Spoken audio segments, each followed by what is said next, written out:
पूरे middle east में जंग की आग फैली हुई है। सुकून पूरी दुनिया से ही लगभग खत्म हो चुका है। ऐसे में यूएई समेत कई अरब देश इजराइल का साथ दे रहे हैं, जो ज़्यादातर लोगों को पसंद नहीं आ रहा है। अब आपको बता दूं कि सभी को पता है कि इजराइल और यूएई का नॉर्मलाइजेशन है। इराकी संगठन ने, लड़ाकू संगठन ने पहली बार यूएई को धमकी दे दी है और कह दिया है कि जिस तरह से यूएई इजराइल के लिए सर्विस कर रहा है, काम कर रहा है, अब अगर ये जंग फैलती है, जो कि लगभग फैल चुकी है, जंग अगर फैलती है तो हम दुबई यानी यूएई पर पहला हमला करेंगे। ये इराकी संगठन कह रहे हैं कि हम दुबई पर पहला हमला करेंगे, जो यूएई इजराइल का दिल है। इजराइल का दिल यूएई में बसता है, इसलिए हम दुबई यानी यूएई पर हमला करेंगे। अल्लाह रहम करे, इलाके में बहुत ज़्यादा जंग बढ़ चुकी है। उधर मेरे दोस्तों, अमेरिका उन तमाम अरब देशों को हथियारों से भर रहा है, यानी एक तरह से रिश्वत दे रहा है, जो फिलिस्तीन और गजा के मुद्दे पर खामोश रहकर इजराइल का साथ दे रहे हैं। जैसे इजिप्ट को $740 मिलियन से ज़्यादा के स्ट्रिंगर मिसाइल प्रोवाइड करने का फैसला कर दिया है। हजरात, उधर यूएन की ऑफिशियल रिपोर्ट के अंदर कहा गया है कि आईआरजीसी ईरान जो है वो यमन के बाहर हिजबुल्लाह और हुथीस को जंग की ट्रेनिंग दे रहे हैं। उधर यमन के लड़ाकुओं ने लाल सागर में अमेरिका के युद्धपोत और कई हिस्सों पर हमले करने की कोशिश की है, लेकिन हमले नाकामयाब हुए हैं। अमेरिका ने उन तमाम यमनी हमलों को रोक दिया है। उधर बेल्जियम के प्रधानमंत्री ने भी यूएन के अंदर इजराइल को खरी खोटी सुनाई और कहा कि लगभग 15,000 से ज़्यादा बच्चों को नकली प्लास्टिक के हाथ पैरों की ज़रूरत है, क्योंकि वो अपने जिस्म के कई हिस्से खो चुके हैं। गाजा के अंदर 10,000 से ज़्यादा बच्चे विक्टिम है, मारे जा चुके हैं। क्या ये इंसानियत है इजराइल की? For every innocent life lost in Gaza and every discovery of a dead hostage, the prospect of future peace may seem more distant than ever.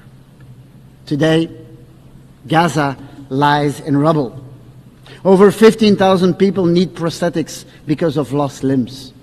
10,000 of these victims are children. Where is human dignity in all of this? However, there is a way out. I'm convinced that it starts with the recognition of the right to exist of both Israel and Palestine based on the 1967 borders. We should all engage with Palestinian and Israeli leaders who recognize these rights and who oppose both anti-Semitism and anti-Palestinian feelings. Only then we can start articulating a viable pathway for a two-state solution. हजरात, उधर Gaza अब 100% गरीब हो चुका है। पूरा Gaza, ये report है जिसमें साफ क्लियर कह दिया गया है कि गाजा पूरी तरह से गरीब हो चुका है। वहीं इजरायली सेना को देखा जा रहा है कि गजा के मकानों को तोड़कर अपने धर्म के मुताबिक वो अपना पूजा पाठ वहां कर रहे हैं। जैसे एग्जाम्पल ये है।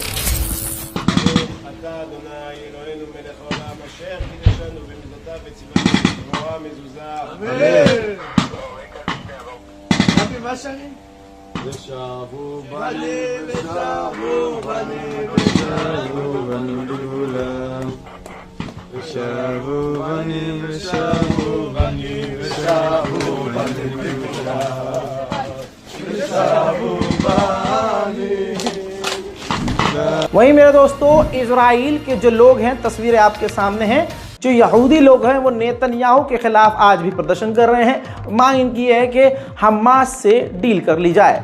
उधर मेरे दोस्तों, इजराइल मकान गजा में ख़राब कर चुका है, तमाम मकानों को बर्बाद कर चुका है। लोग अब टेंटों में रह रहे थे और अब इजराइल इस लेवल पर आ गया है कि इजराइल ने अब टेंटों पर भी हमला कर दिया है। इन टेंट के ऊपर हमला करने की वजह से सैकड़ों लोगों की गजा में मौत हो चुकी है। तस्वीर आपके सामने।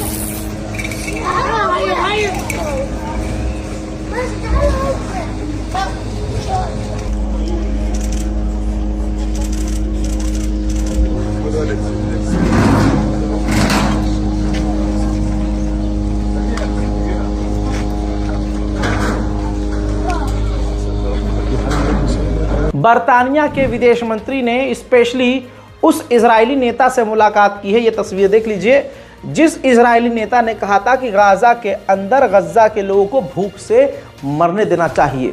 हजरात, बरतानिया के विदेश मंत्री का स्पेशली ऐसे नेता से मिलना इस बात की दलील है कि यूके की मानसिकता कितनी खराब है। इसी तरह से अमेरिका के न्यूयॉर्क में ये देखिए, जो फिलिस्तीन के समर्थन में रैली निकालने वाले लोग थे उनके ऊपर बर्बरता की गई, मार पिटाई करके कईयों को गिरफ्तार कर लिया गया।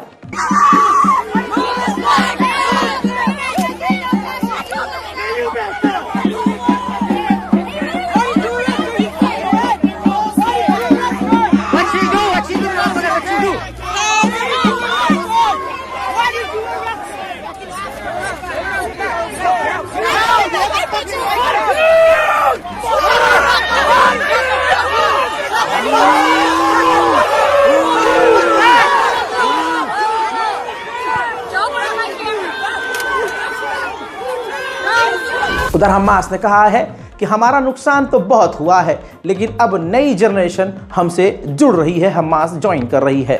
वहीं मेरे दोस्तों, गाजा के कई इलाके बहुत खतरे में हैं। जैसे ये तस्वीर देखिए, कई मिसाइलें इजराइल की ऐसी हैं जो फटी नहीं है, लेकिन वो सही सलामत हैं, लेकिन खतरा ये है कि वो कभी भी फट सकती हैं।